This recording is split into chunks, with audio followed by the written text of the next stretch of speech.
Vivre sans toit. Pour Daniel, 59 ans, l'errance a duré 3 ans. C'était en 2011. Du jour au lendemain, il se retrouve à la rue après avoir été hospitalisé pour une longue maladie. Je suis arrivé chez moi, je suis monté mon escalier et j'ai vu expulsion avec ma porte était barrée. Et là, qu'est-ce qu'on se dit? On se dit, mais qu'est-ce qui se passe quoi? On se demande ce qui se passe. Bon, il y avait la clé, heureusement le barillet n'avait pas été changé, donc je suis rentré, j'ai regardé, j'ai dit c'est pas possible. La suite, on la devine. Une vie de galère à Bordeaux, de squat en squat. Le soir, il cherche un centre d'accueil. Dans la journée, il se réfugie dans les cafés, les marchés, pour faire comme les autres, ou presque. Quand on perd son toit, on n'a plus tout le sanitaire et tout ce qu'il y a.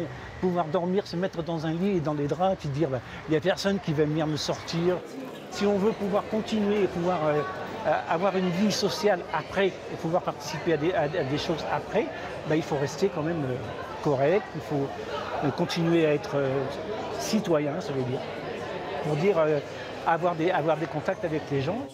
Fin de la galère, en 2014, grâce au diaconat de Bordeaux, Daniel trouve un logement définitif.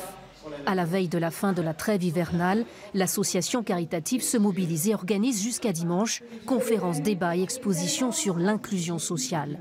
Pour financer l'événement, elle a fait appel à Hello Asso, association de collecte de paiement en ligne, entièrement gratuite. Une association qui veut financer un projet qui coûte par exemple 7 000 € et qui utilise nos outils de paiement est assurée d'avoir in fine 7 000 € sur son compte en banque et que l'outil Hello Asso ne lui prendra rien parce qu'il est intégralement gratuit. Et c'est ça vraiment la base, le cœur de notre activité. Vivre après une expulsion. Combien sont-ils comme Daniel? Chaque année, le diaconat de Bordeaux vient en aide à 20 000 personnes.